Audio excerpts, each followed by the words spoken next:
ದಾವಣಗೆರೆ ದಕ್ಷಿಣ ಕ್ಷೇತ್ರದಲ್ಲಿ ಈವರೆಗೆ 9.01% ಮತದಾನ ಮಾಡಲಾಗಿದೆ. 284 ಮತಗಟ್ಟೆಗಳಲ್ಲಿ ಮತದಾನ ನಡೀತಾ ಇದ್ದು ಮತಗಟ್ಟೆಗಳಿಗೆ ಜನರು ತೆರಳಿ ಮತದಾನವನ್ನ ಮಾಡ್ತಾ ಇದ್ದಾರೆ.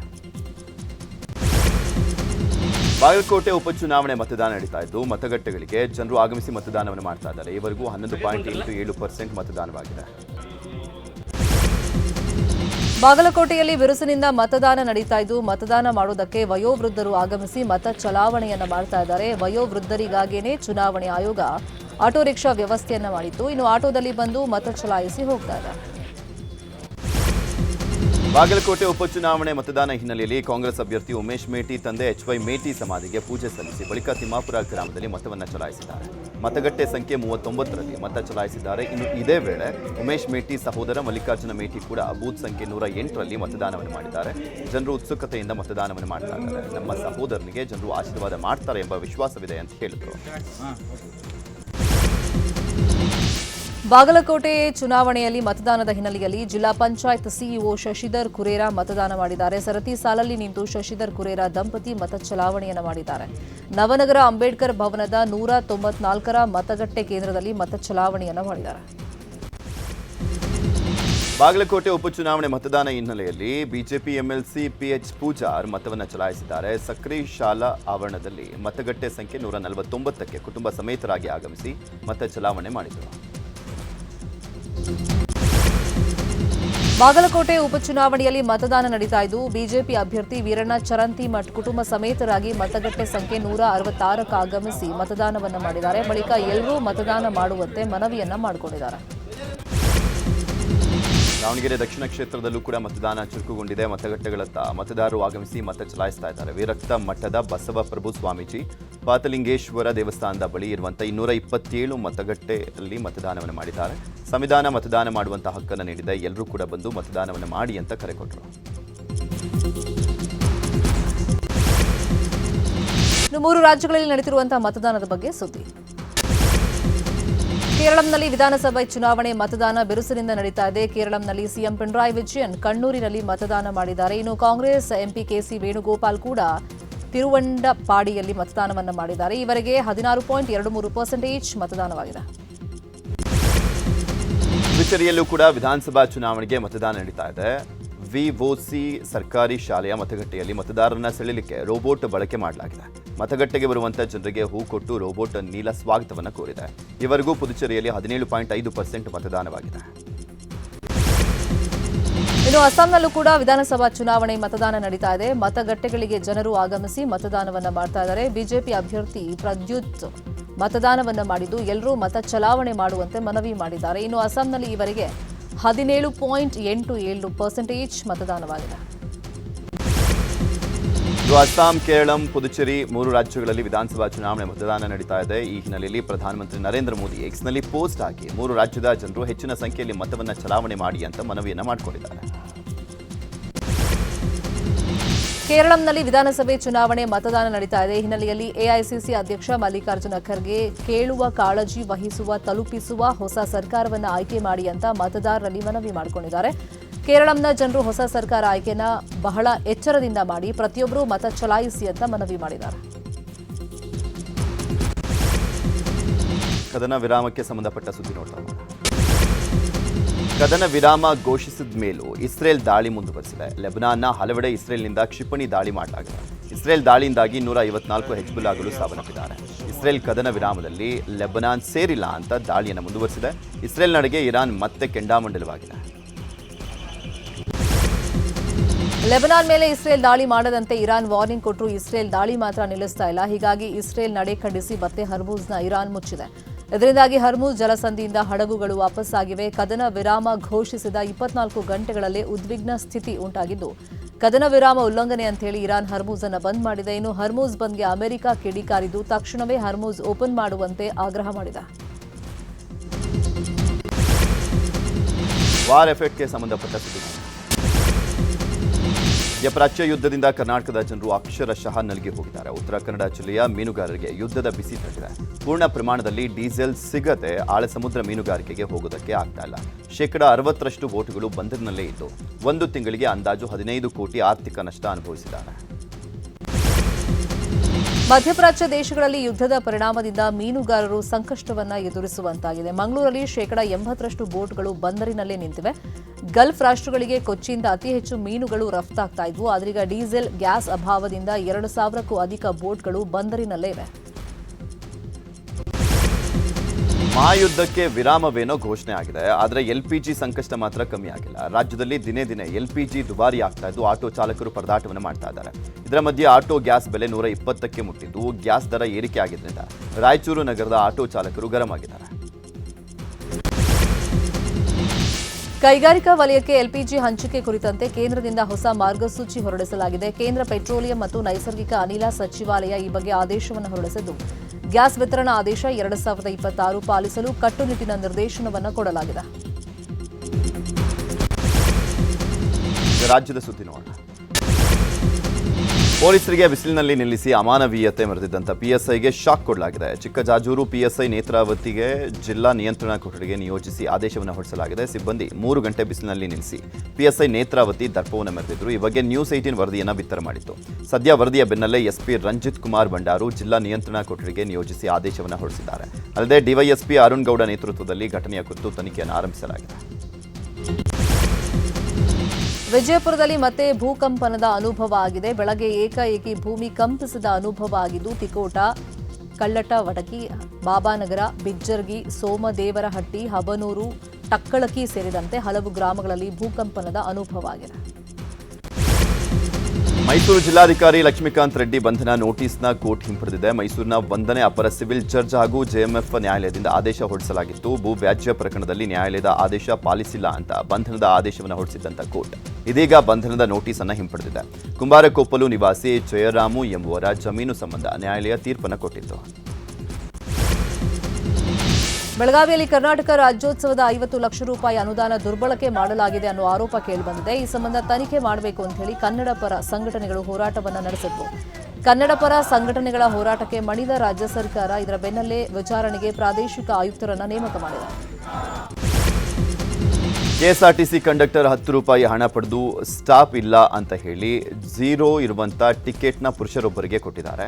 ಚಾಮರಾಜನಗರದಿಂದ ಮಾದಾಪುರಕ್ಕೆ ಹೋಗ್ತಾ ಇದ್ದಂಥ ಸಾರಿಗೆ ಬಸ್ನಲ್ಲಿ ಘಟನೆ ನಡೆದಿದ್ದು, ಕಂಡಕ್ಟರ್ 0 ಟಿಕೆಟ್ ನೀಡಿರುವಂಥ ವಿಡಿಯೋ ವೈರಲ್ ಆಗಿತ್ತು. ನೆಟ್ಟಿಗರು ಕಂಡಕ್ಟರ್ ವಿರುದ್ಧ ಆಕ್ರೋಶವನ್ನು ವ್ಯಕ್ತಪಡಿಸಿದ್ದಾರೆ. ಹಾವೇರಿಯ ಹಳ್ಳೂರು ಗ್ರಾಮದ ರಂಗನಾಥ ಸ್ವಾಮಿ ದೇವಸ್ಥಾನದ ಸುತ್ತಲಿನ ಬೆಟ್ಟದ ಪ್ರದೇಶದಲ್ಲಿ ಬೆಂಕಿ ಅವಘಡ ಸಂಭವಿಸಿದೆ. ಯಾರೋ ಕಿಡಿಗೇಡಿಗಳು ಅರಣ್ಯ ಪ್ರದೇಶದಲ್ಲಿ ಬೆಂಕಿ ಹಚ್ಚಿರುವಂತಹ ಶಂಕೆ ಇದ್ದು, ಅಗ್ನಿಶಾಮಕ ತಂಡ ಹಾಗೂ 50ಕ್ಕೂ ಹೆಚ್ಚು ಯುವಕರ ತಂಡ ಬೆಂಕಿ ನಂದಿಸಲು ಹರಸಾಹಸ ಪಡ್ತಾ ಇದ್ದಾರೆ. ಚಿಕ್ಕಮಗಳೂರಿನ ಚಂದ್ರದ್ರೋಣ ಪರ್ವತದ ಸಾಲಿನಲ್ಲಿ ಕೇರಳ ಮೂಲದ ಬಾಲಕಿ ನಾಪತ್ತೆ ಆಗಿದ್ದಾಳೆ. ನಿನ್ನೆಯೆಲ್ಲ ಪೊಲೀಸರು, ಅಗ್ನಿಶಾಮಕ ದಳದ ಸಿಬ್ಬಂದಿ ಎಷ್ಟೇ ಹುಡುಕಾಡಿದ್ರು ಕೂಡ ಶ್ರೀನಂದ ಪತ್ತೆಯಾಗಿಲ್ಲ. ಹೀಗಾಗಿ ಬಾಲಕಿ ಸಂಬಂಧಿ ಶಶಿಕುಮಾರ್ ಚಿಕ್ಕಮಗಳೂರು ಗ್ರಾಮಾಂತರ ಪೊಲೀಸ್ ಠಾಣೆಗೆ ದೂರನ್ನು ಕೊಟ್ಟಿದ್ದಾರೆ.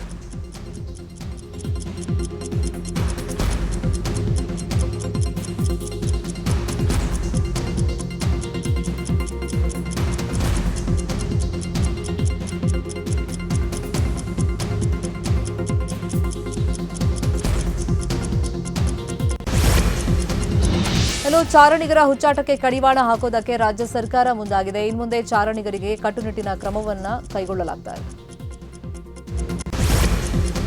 ದ್ವಿತೀಯ ಪಿಯುಸಿ ಫಲಿತಾಂಶ ಪ್ರಕಟ ಆಗ್ತದೆ. ಮಧ್ಯಾಹ್ನ 3 ಗಂಟೆಗೆ ಪಿಯುಸಿ ವೆಬ್ಸೈಟ್ನಲ್ಲಿ ಫಲಿತಾಂಶ ಪ್ರಕಟ ಆಗಲಿದೆ. ಬಳಿಕ ಸಂಜೆ 6 ಗಂಟೆ 15 ನಿಮಿಷಕ್ಕೆ ಸಚಿವ ಮಧು ಬಂಗಾರಪ್ಪ ಸುದ್ದಿಗೋಷ್ಠಿಯನ್ನು ಮಾಡಲಿದ್ದಾರೆ. ಅಲ್ಲದೆ ವಿದ್ಯಾರ್ಥಿಗಳ ನೋಂದಾಯಿತ ಮೊಬೈಲ್ಗೆ SMS ಮೂಲಕ ಫಲಿತಾಂಶ ರವಾನೆ ಮಾಡಲಿದ್ದಾರೆ. ಇದೀಗ ರಾಜಕೀಯದ ಪ್ರಮುಖ ಸುದ್ದಿ. ವಿಜಯನಗರದ ಶಾಖಾ ಮಠಕ್ಕೆ ಕೇಂದ್ರ ಸಚಿವ ಎಚ್.ಡಿ. ಕುಮಾರಸ್ವಾಮಿ ಭೇಟಿ ನೀಡಿ ಆದಿಚುಂಚನಗಿರಿ ಶ್ರೀಗಳ ಆಶೀರ್ವಾದವನ್ನು ಪಡೆದುಕೊಂಡಿದ್ದಾರೆ. ಈ ವೇಳೆ ಕುಮಾರಸ್ವಾಮಿಗೆ ಮಾಜಿ ಸಚಿವ ಡಿಸಿ ತಮ್ಮಣ್ಣ, ಸಾರಾ ಮಹೇಶ್ ಸಾಥ್ ಕೊಟ್ಟಿದ್ದಾರೆ.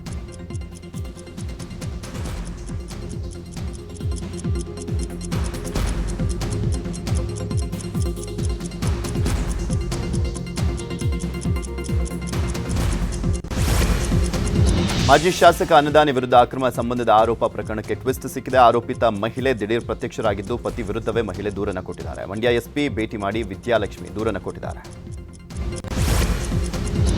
ರಾಜ್ಯದಲ್ಲಿ ಉಪಚುನಾವಣೆ ಮುಗಿತಾ ಇದ್ದಂಗೆ ಹೈಕಮಾಂಡ್ ಭೇಟಿಗೆ ಹಿರಿಯ ಶಾಸಕರು ಚಿಂತನೆಯನ್ನು ನಡೆಸಿದ್ದಾರೆ. ಇದೇ ತಿಂಗಳ 20ನೇ ತಾರೀಕು ಅಥವಾ 25ನೇ ತಾರೀಕು ದೆಹಲಿಗೆ ಹೋಗಿ ಸಂಪುಟ ಪುನರ್ರಚನೆಗೆ ಒತ್ತಡ ಹೇರೋದಕ್ಕೆ ಪ್ಲಾನ್ ಅನ್ನು ಮಾಡಿದ್ದಾರೆ ಎನ್ನಲಾಗಿದೆ. ಈಗಾಗಲೇ ಈ ಕುರಿತಂತೆ ಹಿರಿಯ ಶಾಸಕರು ಸಭೆ ಕೂಡ ನಡೆಸಿದ್ದಾರೆ. ಹಿಂದೂ ಧಾರ್ಮಿಕ ಕಾರ್ಯಕ್ರಮದ ನಿಮಿತ್ತ ಪ್ರಧಾನಿ ಮೋದಿ ಕರ್ನಾಟಕಕ್ಕೆ ಬರ್ತಾ ಇದ್ದಾರೆ. ಆದಿಚುಂಚನಗಿರಿ ಮಠದಲ್ಲಿರುವಂತಹ ಭೈರವೈಕ್ಯ ಮಂದಿರ ಉದ್ಘಾಟನೆಗೆ ಏಪ್ರಿಲ್ 15ರಂದು ಪ್ರಧಾನಿ ಆಗಮಿಸುವಂತ ಸಾಧ್ಯತೆ ಇದೆ.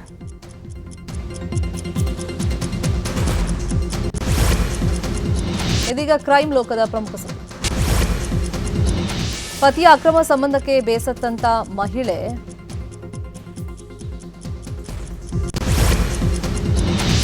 ಬಿಜೆಪಿ ಮುಖಂಡ ಯೋಗೇಶ್ ಗೌಡ ಕೊಲೆ ಪ್ರಕರಣದಲ್ಲಿ ಜೈಲು ಪಾಲಾಗಿರುವಂತಹ ಧಾರವಾಡ ನಗರ ಕ್ಷೇತ್ರದ ಕಾಂಗ್ರೆಸ್ನ ಶಾಸಕ ವಿನಯ್ ಕುಲಕರ್ಣಿ ಭವಿಷ್ಯ ಇಂದು ನಿರ್ಧಾರವಾಗಿದೆ. ಏಪ್ರಿಲ್ 2ರಂದು ಕೊಲೆ ಪ್ರಕರಣ ಟ್ರಯಲ್ ನಡೆಸಿ ಜನಪ್ರತಿನಿಧಿಗಳ ಸ್ಪೆಷಲ್ ಕೋರ್ಟ್ ತೀರ್ಪನ್ನು ಕಾಯ್ದಿರಿಸಿತ್ತು. ರಿಲಯನ್ಸ್ ಇಂಡಸ್ಟ್ರೀಸ್ನ ಕಾರ್ಯನಿರ್ವಾಹಕ ನಿರ್ದೇಶಕ ಮತ್ತು ವಂತಾರ ಪ್ರಾಣಿ ಸಂರಕ್ಷಣಾ ಕೇಂದ್ರದ ಸಂಸ್ಥಾಪಕ ಅನಂತ್ ಅಂಬಾನಿ ತಮ್ಮ ಹುಟ್ಟುಹಬ್ಬವನ್ನು ಅತ್ಯಂತ ಸರಳ ಹಾಗೂ ಸೇವಾ ಮನೋಭಾವದಿಂದ ಆಚರಿಸಿಕೊಂಡಿದ್ದಾರೆ. ಅನಂತ್ ಅಂಬಾನಿ ಅವರು ತಮ್ಮ ಪತ್ನಿ ರಾಧಿಕಾ ಮರ್ಚೆಂಟ್ ಅವರೊಂದಿಗೆ ಮಹಾರಾಷ್ಟ್ರದ ಕರ್ಜತ್ ಬಳಿಯ ಬುಡಕಟ್ಟು ಪ್ರದೇಶಗಳಿಗೆ ಭೇಟಿ ನೀಡಿ ಬುಡಕಟ್ಟು ಜನರ ಜೊತೆ ಹುಟ್ಟುಹಬ್ಬವನ್ನು ಆಚರಿಸಿಕೊಂಡಿದ್ದಾರೆ. ಬಳಿಕ ಬುಡಕಟ್ಟು ಜನರಿಗೆ ಸಿಹಿ ತಿಂಡಿಗಳು, ಛತ್ರಿಗಳು, ರೈನ್ ಕೋಟ್ಗಳು ಹಾಗೂ ಕಂಬಳಿಗಳನ್ನು ವಿತರಿಸಿದ್ದಾರೆ.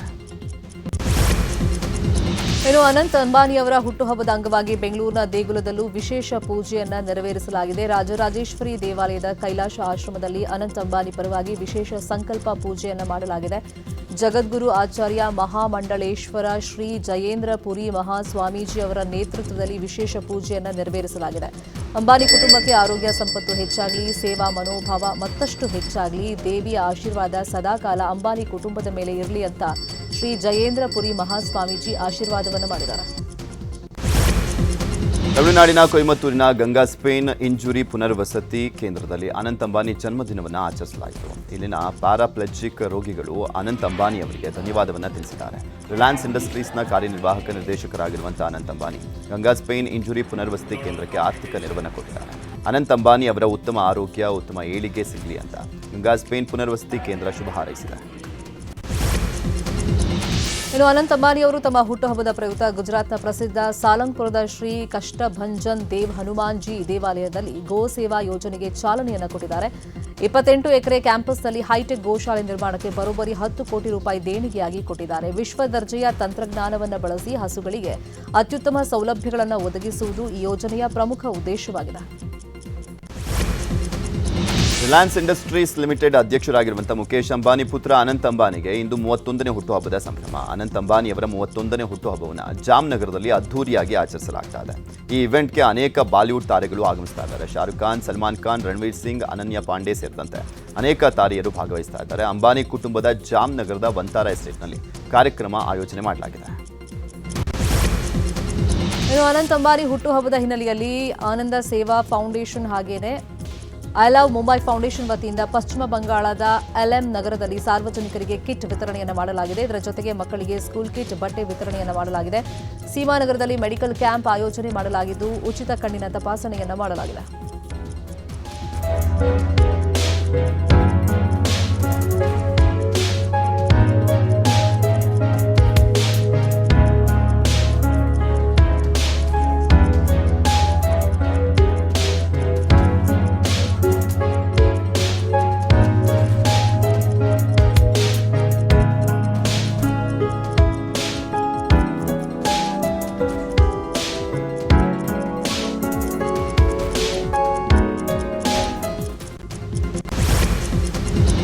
ಅನಂತ್ ಅಂಬಾನಿ ಹುಟ್ಟುಹಬ್ಬದ ಪ್ರಯುಕ್ತ ಶಿರ್ಡಿಯಲ್ಲಿರುವಂತಹ ದ್ವಾರಕಾಮೈ ವೃದ್ಧಾಶ್ರಮದಲ್ಲಿ ಊಟ ವಿತರಣೆ ಮಾಡಲಾಗಿದೆ. ಆನಂದ ಸೇವಾ ಫೌಂಡೇಶನ್ ವತಿಯಿಂದ ವೃದ್ಧರಿಗೆ ಊಟ ವಿತರಿಸಲಾಗಿದೆ. ಇದರ ಜೊತೆಗೆ ಮೆಡಿಸಿನ್ ಮತ್ತು ರೇಷನ್ ಕಿಟ್ ಅನ್ನು ಕೂಡ ವಿತರಣೆ ಮಾಡಲಾಯಿತು.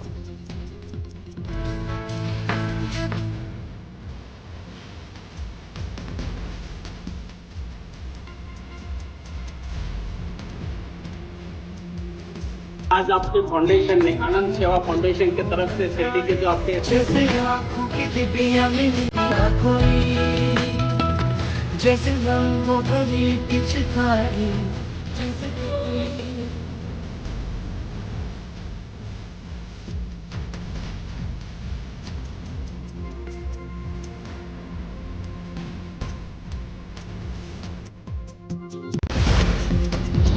ರಿಲಯನ್ಸ್ ಇಂಡಸ್ಟ್ರೀಸ್ನ ಕಾರ್ಯನಿರ್ವಾಹಕ ನಿರ್ದೇಶಕ ಹಾಗೆಯೇ ವಂತಾರ ಪ್ರಾಣಿ ಸಂರಕ್ಷಣಾ ಕೇಂದ್ರದ ಸಂಸ್ಥಾಪಕ ಅನಂತ್ ಅಂಬಾನಿ ಅವರ ಹುಟ್ಟುಹಬ್ಬಕ್ಕೆ ಋಷಿ ಮುನಿ ಸ್ವಾಮೀಜಿಗಳು ಶುಭ ಆಶೀರ್ವಾದವನ್ನ ಮಾಡಿದ್ದಾರೆ. ತಮಿಳುನಾಡಿನ ಅನಾದಿ ಫೌಂಡೇಶನ್ ಶ್ರೀ ಆದಿನಾರಾಯಣ, ಶ್ರೀಕುಮಾರ ನಂದಗಿರಿ ಹಾಗೂ ಕರ್ನಾಟಕದ ಋಷಿಕುಲ ಸಂಸ್ಥಾನದ ಶ್ರೀ ಋಷಿ ಅವಿರ್ಭವ ಗುರು ಪೂರ್ಣ ದ್ವೈತಿ ಅವರು ಅನಂತ್ ಅಂಬಾನಿ ಅವರಿಗೆ ಶುಭ ಆಶೀರ್ವಾದವನ್ನ ಮಾಡಿದ್ದಾರೆ.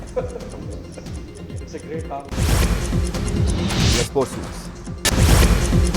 ಇಂದು ನಡೆಯುವಂಥ ಐಪಿಎಲ್ನ 15ನೇ ಮ್ಯಾಚ್ನಲ್ಲಿ ಕೆಕೆಆರ್ ಮತ್ತು ಲಕ್ನೋ ತಂಡಗಳು ಮುಖಾಮುಖಿ ಆಗಲಿವೆ. ಕೋಲ್ಕತ್ತಾದ ಈಡನ್ ಗಾರ್ಡನ್ನಲ್ಲಿ ಪಂದ್ಯ ನಡೆಯಲಿದ್ದು ಗೆಲುವಿನ ಖಾತೆ ತೆರಲಿಕ್ಕೆ ಕೆಕೆಆರ್ ಟೀಮ್ ಎದುರು ನೋಡ್ತಾ ಇದೆ. ಮತ್ತು ಒಂದು ಕಡೆ ಎಲ್ಎಸ್ಜಿ ಕೂಡ ತನ್ನ 3ನೇ ಪಂದ್ಯದಲ್ಲಿ 2ನೇ ಗೆಲುವು ದಾಖಲಿಸಲಿಕ್ಕೆ ರಣತಂತ್ರವನ್ನು ರೂಪಿಸ್ತಾ ಇದೆ. ಇದೀಗ ಸಿನಿ ಲೋಕದ ಪ್ರಮುಖ ಸುದ್ದಿ.